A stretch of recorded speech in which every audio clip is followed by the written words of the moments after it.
Hey guys, what is up? And again, I'm bringing to you part 2 of the series Open Book.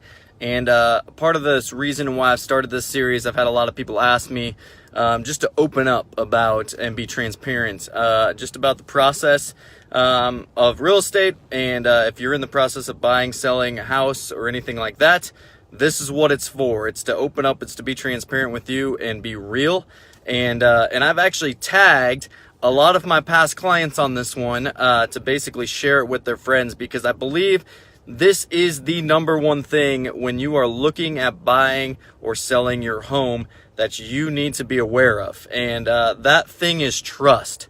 And what I mean by trust is I think it's a word that is out there that people throw out a lot, and it's a word that a lot of real estate agents use, and they say, oh, you can trust me, it's built on trust. But what does that actually mean?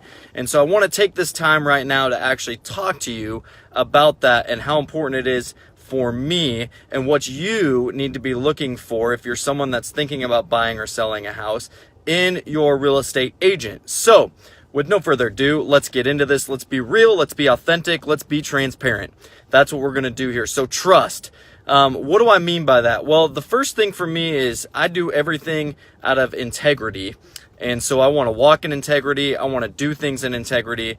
I want to honor everybody that's involved in the transaction. Even if you're not someone that I'm representing, I still want to honor you as the other agent and the other people involved, because I know that there's more people than just us involved in the transaction. And so you have to have a lot of trust in your agent. And what I mean by that is there's a lot of other things that come along with it.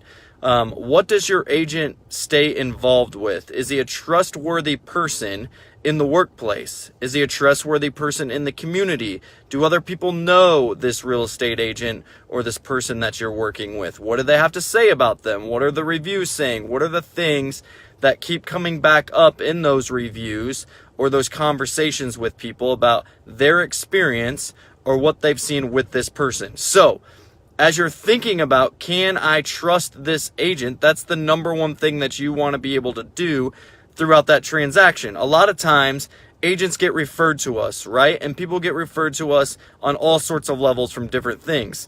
And that's going to move me into my next point here in a second.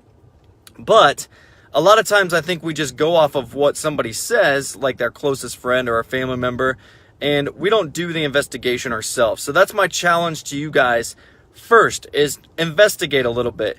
Can you get to the point, sit down with that person, have a cup of coffee with them. Don't just go on realtor.com or Zillow or wherever it is, grab an agent, have them go show you a property and write up on it and not know anything about that agent, right? Do your research. Find out whether or not you can trust this person. Is this person that's going to be representing you all about the transaction, or is this person thinking about and developing a relationship with you, caring for your best interests as you go through that transaction? Here's what happens a lot of times.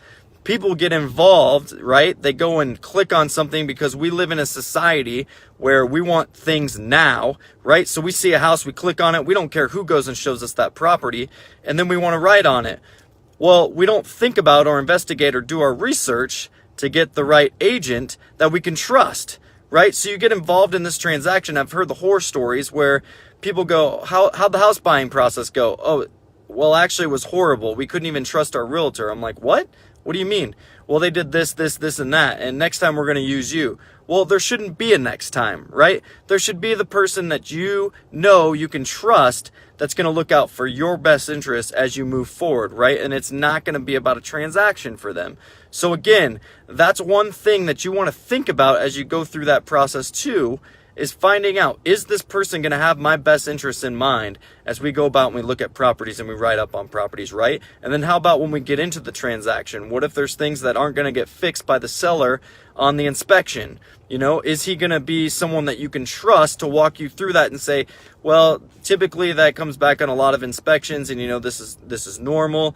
It's not that big of a deal. Or is he going to be someone that's going to kind of push you through that and not walk you through the steps as far as, hey, you know what? That is a major item and that's a major deficiency. And if they're not going to fix that, we should probably walk away because that's not in your best interest.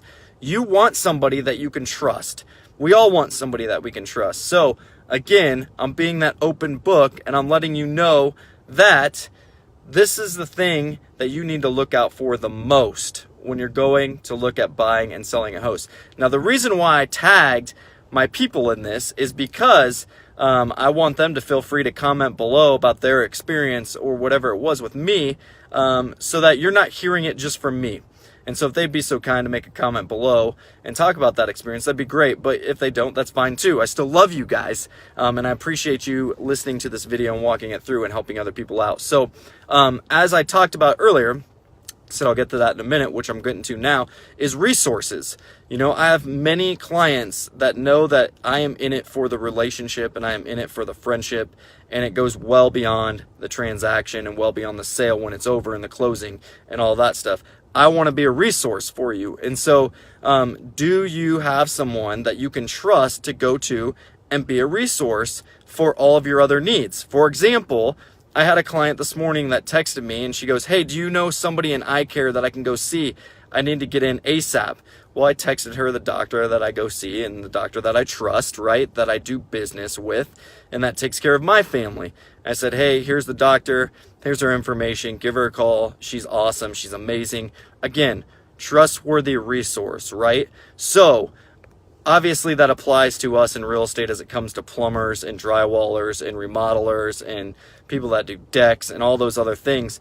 There's far more to being a real estate agent than just buying and selling a home. And what I want for you guys is to think about, hey, is my agent somebody that I can trust, not just through the transaction, but through the rest of life? Can I trust them to be there for my family? Can I trust them to be there as a resource? And if that is the case, then you've got yourself a good agent. If it's not, then don't make the same mistake again and get yourself a better agent. So that is my open book part 2. Hope you guys enjoyed it. The first one I talked about loyalty and online leads. If you haven't seen that, go check that one out because that's a good one too.